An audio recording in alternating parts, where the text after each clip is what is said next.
Emmitt Smith unleashes the absolute truth about Dak Prescott and the Dallas Cowboys. So we're going to be going through that and 3 other stories in today's video. So make sure to like this video, and if you want more Dallas Cowboys news content like this, make sure to subscribe to the channel by hitting that red button down below. The first story is NFL legend Emmitt Smith hints he's fed up with the embarrassing Dallas Cowboys. Dallas Cowboys Hall of Famer Emmitt Smith, the NFL's leading career rusher, has made it clear in a number of interviews this week from Superbowl that he is perplexed as to why Mike McCarthy is still the team's coach. To be honest, I am a little surprised, all because the way things have transpired over the last few years, removing Kellen and taking over the controls of the offense and so forth, Smith said on ESPN Radio. I am a little surprised. The way our team exited out of the playoffs, I am really surprised. Because to me, I look to my leaders, and leaders look to players to be ready and be prepared for the situations in all situations. And unfortunately for us, I don't know if we were as prepared as we needed to be. The way we exited the playoffs this year was not a good look, put it that way, and was somewhat embarrassing, Smith added. It lends you to believe that either we're not trained or coached properly in terms of game-type situations. It's not a good look. The Cowboys, who won the NFC East and were the conference's number 2 seed, were the only home team to lose in the wild card round, getting hammered 48-32 by the Green Bay Packers at AT&T Stadium. The Cowboys were the only team this season to go undefeated at home in the regular season and had won 16 straight, their longest home winning streak since 1979-80. Late in the second quarter, the Cowboys trailed 27-0 after a Dak Prescott interception was returned for a touchdown. Owner and general manager Jerry Jones has said to reporters after that loss that he never gave serious consideration to removing McCarthy as head coach. McCarthy is entering the final year of his contract, and sources have told ESPN there are no plans to extend his deal. Asked on the Maggie and Perloff show on CBS Sports Radio why McCarthy is returning to the Cowboys, Smith said, "Because I'm not the GM." The Cowboys have gone 12-5 in each of the past 3 seasons but have just one playoff victory, a wild card win at Tampa Bay in 2022. They have lost 2 home playoff games under McCarthy. At the end of the day, I don't understand the mission, Smith told 96.7 The Ticket on Friday. I don't know if the mission is to sell more tickets and then give us the illusion that we're going to be good every year and to get ratings every year, or to actually go and win a Super Bowl. CeeDee Lamb is heading into an intriguing offseason fresh off of setting career highs and franchise records for his 2023 season that saw him haul in 135 receptions for 1,749 yards and 12 touchdowns, as his career best season has him in line to potentially become one of the league's highest-paid receivers this offseason.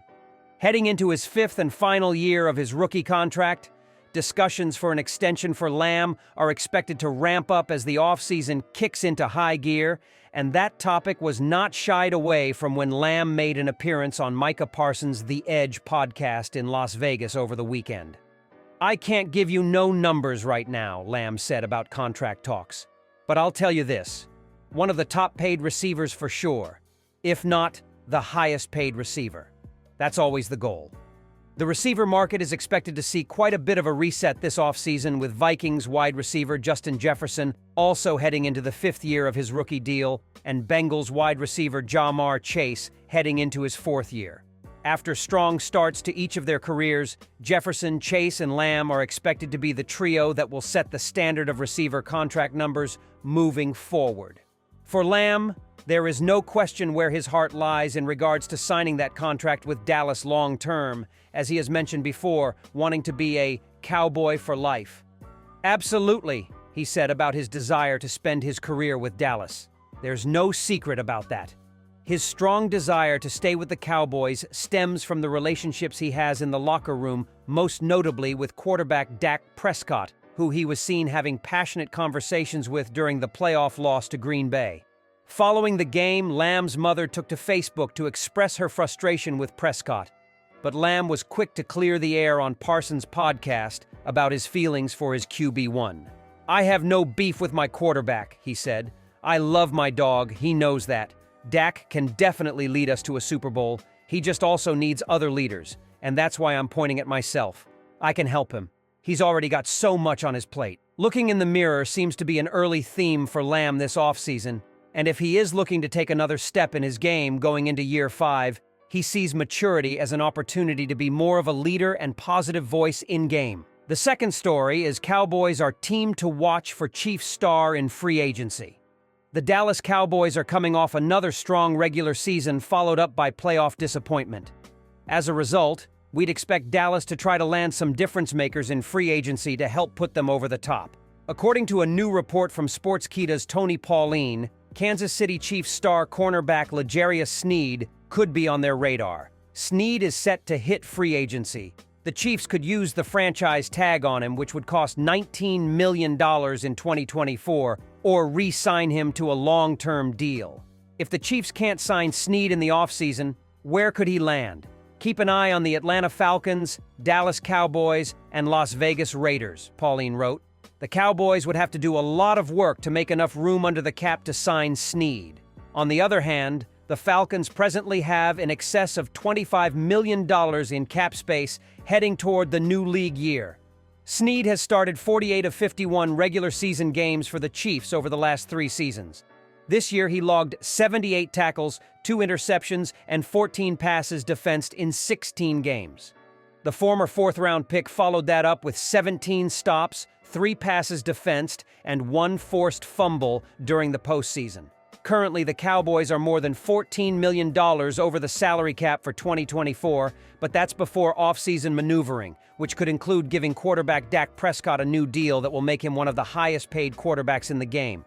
Dallas Cowboys owner Jerry Jones has staked his reputation on talent and let it be known that he's keeping an eye on Boulder. The league's most respected owner got a moment with Shiloh and Shedeur Sanders at NFL Honors this past week, and told them he would be happy if they returned home via well-off media. It only seems fitting to have both Sanders brothers back where they grew up and where their father made an impact in his playing career. If that were to happen, we would witness the end of the Dak Prescott era for the Cowboys. Jones took over in Dallas the same year Sanders was drafted by the Atlanta Falcons in 1989 for $150 million.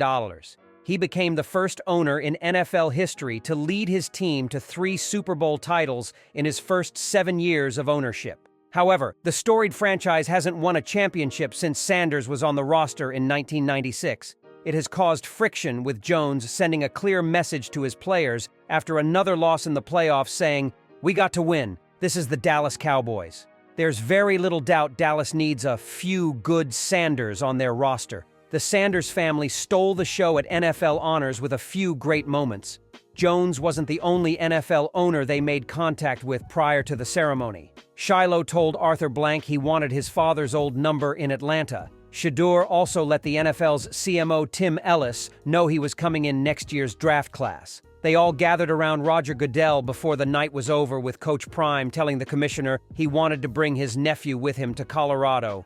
It's business as usual back in Boulder, with Sanders and the Buffs continuing off-season conditioning drills. They'll have 2 months before the Black and Gold spring game on April 27th. The transfer portal will open back up before the start of fall camp. Coach Prime's second season starts on August 31 when CU hosts North Dakota State. It's been nearly 30 years since the Dallas Cowboys last won a Super Bowl, and team owner Jerry Jones is believed to be extra motivated to end that drought.